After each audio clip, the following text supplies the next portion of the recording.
আসসালামু আলাইকুম প্রিয় শিক্ষার্থীবৃন্দ, অনলাইন ক্লাসে সবাইকে স্বাগত জানাই ন্যাশনাল কলেজের পক্ষ থেকে।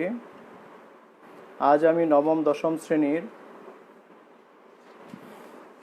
পদার্থবিজ্ঞানের একটি ক্লাস নিব। তোমরা অবশ্যই অবগত আছো আমি ধারাবাহিকভাবে আলোর প্রতিফলনের ক্লাস নিচ্ছি। আজকে সৃজনশীলকরণের কথা ছিল, দুর্ভাগ্যবশত সেটা হচ্ছে না। তারপর কিছুটা আলোচনা করব কিভাবে করা যায় সেই সৃজনশীলের কিছু সমস্যা। আজকে আমি তোমাদের পঞ্চম ক্লাস নিচ্ছি আলোর প্রতিফলনের। গত ক্লাসে কি নিয়েছিলাম সেটা কি মনে আছে? রূপক। ওয়ালাইকুম সালাম। রূপক, বলতে পারবা গত ক্লাসে কি পড়িয়েছিলাম? আমি বলে দিই, সেটা হচ্ছে অবতল দর্পণের বিভিন্ন অবস্থানের জন্য কিভাবে প্রতিবিম্ব সৃষ্টি হয়, বাস্তব প্রতিবিম্ব, অবাস্তব প্রতিবিম্ব। আমরা সবগুলি চিত্র আলাদা আলাদাভাবে দেখিয়েছি। আজকে আমি সেটারই তোমাদের বইয়ের 232 পৃষ্ঠায় একটা পিকচার দেখিয়ে, দুইটা পিকচার আছে দেখে একটু আলোচনা করতে চাচ্ছি। চলো আমরা সেই আলোচনায় অংশগ্রহণ করি।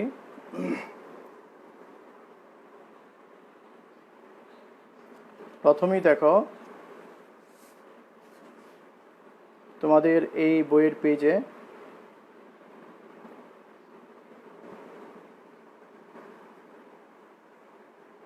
এই চিত্র সম্পর্কে একটু আলোচনা করতে চাচ্ছি। এখানে একটা পেন্সিল রাখা আছে, এটা হচ্ছে অবতল দর্পণ। আমরা জানি অবতল দর্পণের বাহিরে প্রলেপ লাগানো থাকে বা পাড়া লাগানো থাকে, যেরকম পাড়া বইয়ে তো দেখা যায় কম, এই বাহিরে থাকে। এখানে এই চিত্রটা কিন্তু সুন্দর, কালকে বোর্ডে এঁকেছি হাতে, যার জন্য বেশি সুন্দর হয় নাই। এখানে দেখো, ওটা হচ্ছে আলোক কেন্দ্র, মনে আছে কি? এই চিহ্নগুলি কিন্তু মনে রাখতে হবে। ওটা হচ্ছে আলোক কেন্দ্র, এফটা হচ্ছে ফোকাস বিন্দু, পি হচ্ছে মেরু। ঠিক আছে? লক্ষ্যবস্তুটা কোথায় রাখা আছে, এই চিত্রটা কিন্তু গত ক্লাসে আমি আলোচনা করেছি। আর তোমাদের বইয়ে মোটামুটি লেখা আছে, আমি এটার বর্ণনা কিন্তু সুন্দর করে লিখে দিয়েছি। তারপর বলি, যেভাবে বলবো সেভাবে লিখবে খাতায়। যে লক্ষ্যবস্তুটার অবস্থান হচ্ছে বক্রতার কেন্দ্র ও ফোকাসের মাঝখানে, বক্রতার কেন্দ্র ও ফোকাস বিন্দুর মাঝখানে। এক্স ওয়াই একটি লক্ষ্যবস্তু, এক্স ওয়াই কি একটি লক্ষ্যবস্তু। পেন্সিলের শীর্ষবিন্দুর নাম কি? এক্স। এক্স থেকে আমরা জানি আলোক রশ্মির প্রতিবিম্ব তৈরি করার জন্য তিনটা পদ্ধতি আছে, যে কোনো দুইটা পদ্ধতি ব্যবহার করে আমরা প্রতিবিম্ব তৈরি করতে পারি। এর মধ্যে একটা হচ্ছে প্রধান অক্ষের সমান্তরালে আপাতিত হবে। সুতরাং এক্স থেকে একটি আলোক রশ্মি প্রধান অক্ষের সমান্তরালে কিউ বিন্দুতে আপাতিত হয়ে ফোকাসের মধ্য দিয়ে প্রতিফলিত হয়, এভাবে লিখতে হবে। আবার বলি, এক্স থেকে একটি আলোক রশ্মি প্রধান অক্ষের সমান্তরালে কিউ বিন্দুতে আপাতিত হয়ে ফোকাসের মধ্য দিয়ে প্রতিফলিত হয়। অপর একটি আলোক রশ্মি ফোকাসের মধ্য দিয়ে আপাতিত হয়ে আর বিন্দুতে আপাতিত হয়ে এবং প্রধান অক্ষের সমান্তরালে প্রতিসৃত হয়, এই প্রতিফলিত হয়, প্রতিফলিত হয়।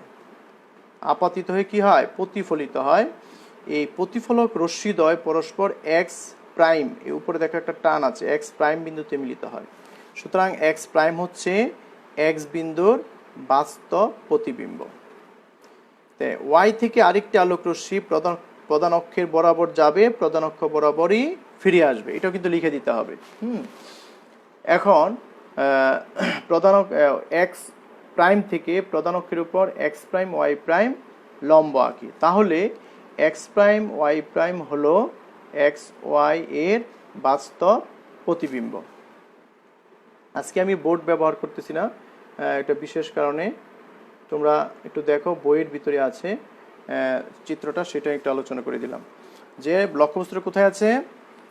বক্রতার কেন্দ্র এবং ফোকাসের মাঝখানে। এখন যদি দেখো, এরপরে চিত্রটা একই রকম আছে, আরেকটা চিত্র তোমাদের বইয়ে, যে লক্ষ্যবস্তুটা কোথায় আছে, এই চিত্রটা কিন্তু বর্ণনা সহ লিখে দিয়েছে আগামী ক্লাসে। যে লক্ষ্যবস্তু থেকে না, আলোক কেন্দ্র থেকে দূরে, আলোক কেন্দ্র থেকে দূরে, অসীমে না কিন্তু, আলোক কেন্দ্র থেকে দূরে যদি একটা লক্ষ্যবস্তু রাখা হয়, সেই ক্ষেত্রে সে একইভাবে বর্ণনা লিখতে হবে যে এক্স থেকে একটি আলোক রশ্মি প্রধান অক্ষের সমান্তরালে কিউ বিন্দুতে আপাতিত হয়ে ফোকাসের মধ্য দিয়ে প্রতিফলিত হয়। এক্স থেকে আরেকটি আলোক রশ্মি প্রধান ফোকাসের মধ্য দিয়ে আপতিত হয়ে আর বিন্দুতে আপতিত হয়ে প্রধান অক্ষের সমান্তরালে প্রতিফলিত হয়।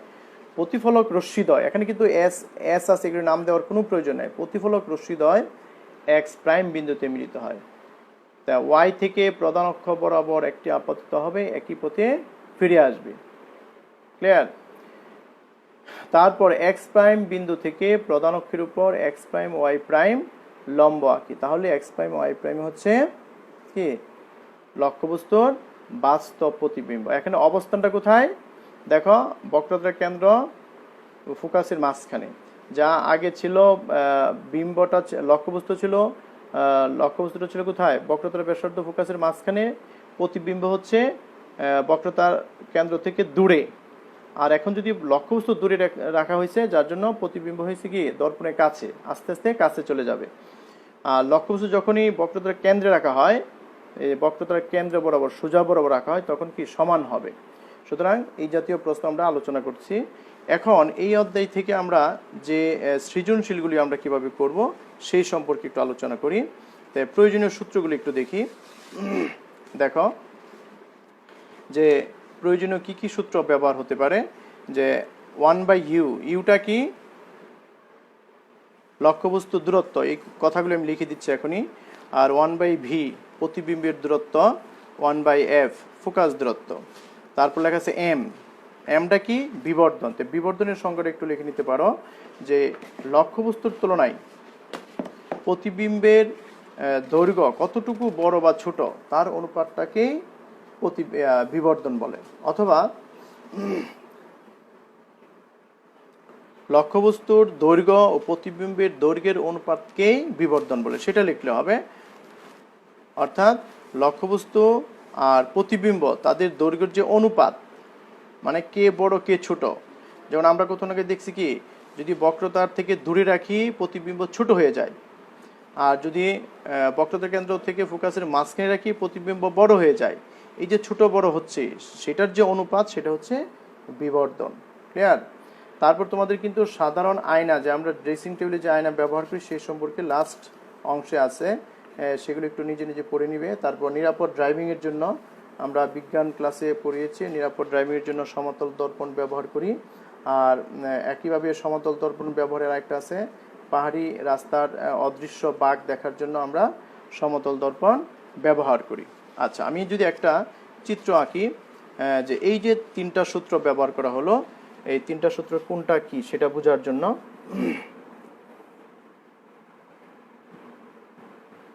এ হচ্ছে একটা অবতল দর্পণ,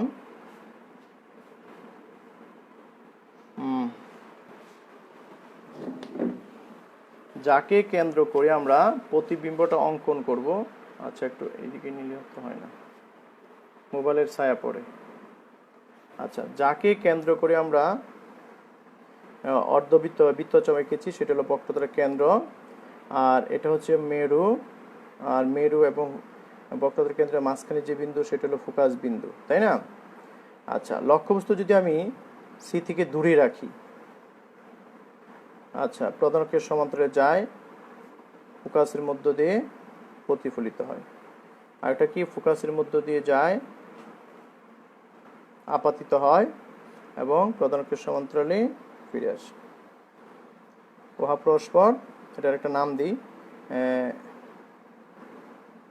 এ ও, এটা হলো আই বি, আই বি হচ্ছে প্রতিবিম্ব, তাই না?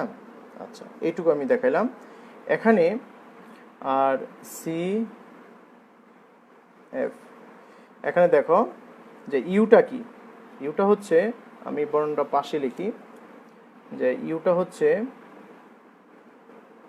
লক্ষ্যবস্তুর দূরত্ব। প্রতীকগুলি যদি চিনো, তবে সৃজনশীলে যে তথ্যগুলি দেওয়া থাকে, দূরত্ব দেওয়া থাকে, হ্যাঁ, এল এর মান দেওয়া থাকে, কিভাবে থাকে সেটা একটু দেখাচ্ছি। যে লক্ষ্যবস্তুর দূরত্ব সেটা কি তোমার চিত্রের সাথে দেখো, চিত্রের দিকে মিল করে দেখো, যে এই যে লক্ষ্যবস্তু ও এ, ওপি না সরি এপি, এই যে এ থেকে পি পর্যন্ত দূরত্ব হচ্ছে ইউ, লক্ষ্যবস্তুর দূরত্ব। আর বিম্বের দূরত্ব সেটা কি দেখো বি বিন্দুতে প্রতিবিম্ব তৈরি হয়েছে, সুতরাং বিপি হচ্ছে প্রতিবিম্বের দূরত্ব, সেটাকে ভি দ্বারা প্রকাশ করা হয়। তারপর হচ্ছে বিবর্ধন এম, এটা বাংলা আলাদা কোনো ইয়া নেই। আর ইউবি এফ ফোকাস দূরত্ব, ফোকাস দূরত্ব, ফোকাস দূরত্বটা কি বলো, এফ থেকে পি দূরত্ব, তাহলে এফ পি সেটা হলো স্মল এফ দ্বারা প্রকাশ করা হয়। তারপরে এল কি, স্মল এল, লক্ষ্যবস্তুর এখানে লিখছি দূরত্ব আর এটা হলো দৈর্ঘ্য, লক্ষ্যবস্তুর দৈর্ঘ্য, লক্ষ্যবস্তুর দৈর্ঘ্য কি শুধু স্মল এল, আর প্রতিবিম্বের দৈর্ঘ্য হচ্ছে প্রতিবিম্বের দৈর্ঘ্য সেটা কি এল প্রাইম। সুতরাং এই মানগুলি কি কি দেওয়া থাকতে পারে, মনে করো আমি যে চিত্রটা এঁকেছি এর মধ্যে প্রতিবিম্বের দূরত্ব দেওয়া আছে 3 সেন্টিমিটার, আর ফোকাস দূরত্ব দেওয়া আছে, বক্রতার ব্যাসার্ধ দেওয়া আছে, যে বক্রতার ব্যাসার্ধ এফ থেকে যেভাবে চিত্র দেওয়া আছে মনে করো এই 10 সেন্টিমিটার দেওয়া আছে। দেখো এই সি থেকে মেরু পর্যন্ত দূরত্ব, এটা হলো বক্রতার ব্যাসার্ধ। তারপর বলা আছে প্রতিবিম্বের দূরত্ব 7 সেন্টিমিটার, ঠিক আছে।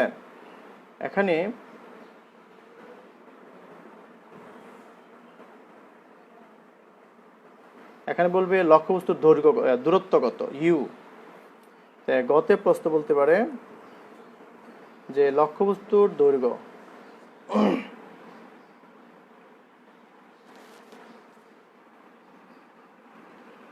লক্ষ্য বস্তুর, দেখো চিত্রের এই তথ্য যদি না জানো কোনটা কি তো কিছু বোঝা যাবে না। লক্ষ্যবস্তুর দূরত্ব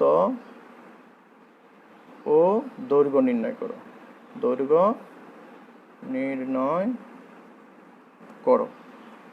আর ঘতে বলবে ঘতে যে অবতল দর্পণে অবাস্তব প্রতিবিম্ব তৈরি করা সম্ভব কিনা, যে অবতল দর্পণে অবাস্তব প্রতিবিম্ব তৈরি করা সম্ভব কিনা, প্রতিবিম্ব তৈরি করা সম্ভব কিনা তা গাণিতিক ব্যাখ্যা দাও, ঠিক আছে। তা কি গাণিতিক ব্যাখ্যা করো, ক্লিয়ার। এই দুইটা প্রশ্ন। আর ক খ তো আমরা জানি, কতে বললো একটা সংজ্ঞা জ্ঞানমূলক, খতে বললো একটা অনুধাবন। এখানে তুমি এই চিত্রের দিকে একটু খেয়াল করো যে আমরা লক্ষ্যবস্তুর দূরত্ব, যে প্রথম চিত্র সবসময় সূত্র দিকে আগে খেয়াল করতে হবে, চিত্র দেখে বা তথ্য উদ্দীপক দেখে তারপর দেখতে হবে কোন সূত্র ব্যবহার করতে হবে। বলছে লক্ষ্যবস্তুর দূরত্ব, দূরত্ব বলা মানে হচ্ছে ইউ বের করা, তাই না, এই চিহ্নিত করলাম। এখন দেখবো আমরা ফোকাস দূরত্ব এবং ভি প্রতিবিম্ব দূরত্ব আছে কিনা, ক্লিয়ার। ওয়ালাইকুম সালাম শামসুল নাহার ইলা, ফিজিক্স পড়াচ্ছি, ম্যাথের কমার্সের স্টুডেন্ট আসছে, খুব ভালো। সায়েন্সের স্টুডেন্ট সবাই ঘুমায়। আচ্ছা কি বলছিলাম, এখানে ইউ বের করব, লক্ষ্যবস্তুর দূরত্ব ইউ বের করতে চাইলে আমরা ফোকাস দূরত্ব এবং প্রতিবিম্ব দূরত্ব আছে কিনা সেটা দেখতে হবে। এখন দেখো ফোকাস দূরত্ব চিত্রে নাই, প্রতিবিম্ব দূরত্ব ডাইরেক্ট দেওয়া আছে 7, কিন্তু বক্রতার ব্যাসার্ধ যেহেতু দেওয়া আছে, আমরা জানি বক্রতার ব্যাসার্ধ ফোকাস দূরত্ব বক্রতার ব্যাসার্ধের অর্ধেক, তাই না, সেই হিসাবে আমরা এই কাজটা করতে পারি। এখানে আমরা কি কি এখানে পাবো বলো, আমি যদি এই সাইডে লিখি গ নম্বর অঙ্কটা, দেখা যায় যে বক্রতার ব্যাসার্ধ, বাংলাটা না লিখি, বা শুধু প্রতীকটা লিখতেছি, এটা বাংলাটা কি, বক্রতার ব্যাসার্ধ অবশ্যই দিতে হবে। বক্রতার ব্যাসার্ধ চিত্রে কত দেওয়া ছিল, 10 সেন্টিমিটার। সুতরাং ফোকাস দূরত্ব বক্রতার ব্যাসার্ধের অর্ধেক, 10/2 সেন্টিমিটার সমান কত, 5 সেন্টিমিটার। এটা গেল। তারপরে হচ্ছে প্রতিবিম্বের দূরত্ব ভি কত দেওয়া আছে বলো, দেওয়া আছে 7 সেন্টিমিটার। প্রতিবিম্বের দূরত্ব কি, ভি 7 সেন্টিমিটার। আর লক্ষ্যবস্তুর দূরত্ব ইউ, বাংলা কথা অবশ্যই লিখতে হবে, যেটা বক্রতার ব্যাসার্ধ, ফোকাস দূরত্ব, প্রতিবিম্বের দূরত্ব আর লক্ষ্যবস্তুর দূরত্ব আমরা বের করব। এর সূত্রটা কি, 1/u প্লাস 1/v সমান 1/f। এখান থেকে কিসের মান দরকার আমার,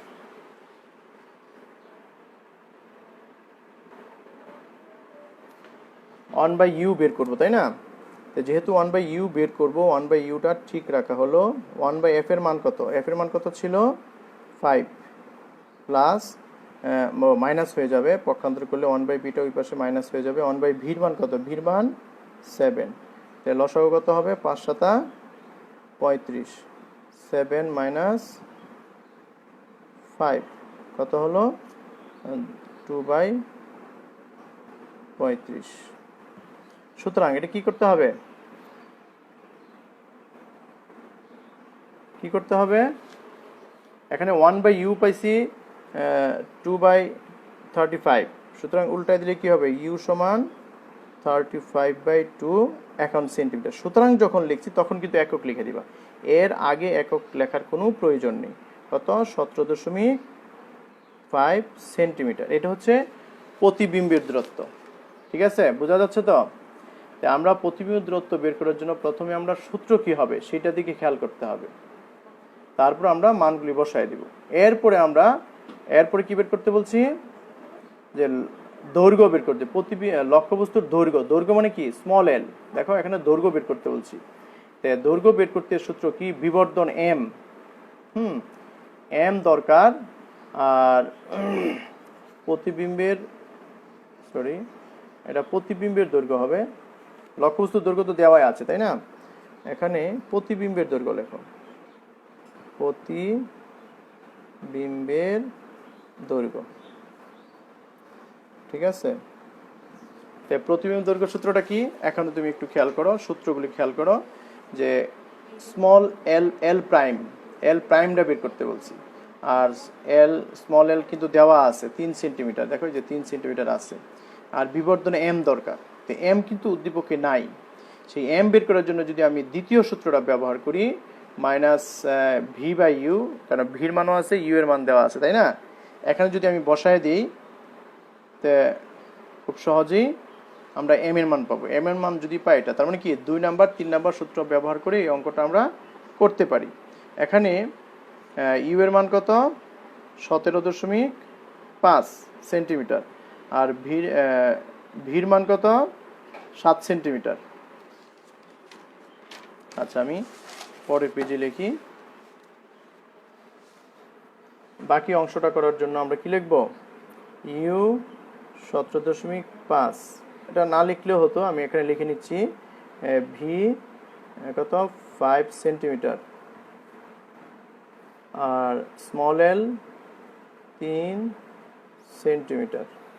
এখন বিবর্ধন বের করার আগে আমাদের বের করতে হবে প্রতিবিম্বের দূরত্ব এল, এটা হলো লক্ষ্য, যে প্রতিবিম্বের দূরত্ব এল বের করব, দৈর্ঘ্য, দূরত্ব না কিন্তু দৈর্ঘ্য। তো সেটার জন্য প্রথমে এম বের করতে হবে। আমরা জানি এম সমান পরম মান v/u, পরম মান দিলে কি হবে, মাইনাসটা প্লাস হয়ে যাবে।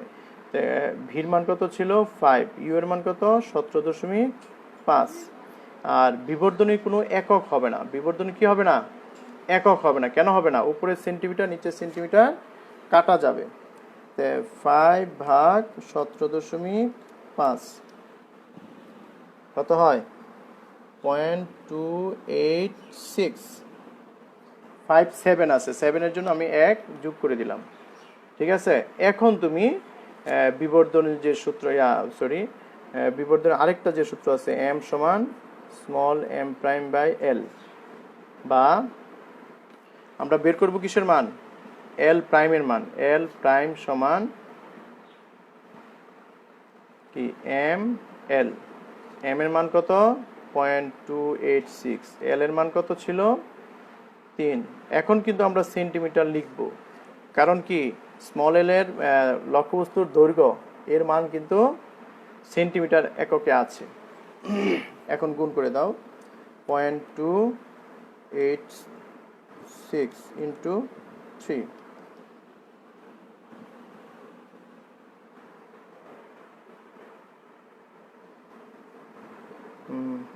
0.858 সেন্টিমিটার।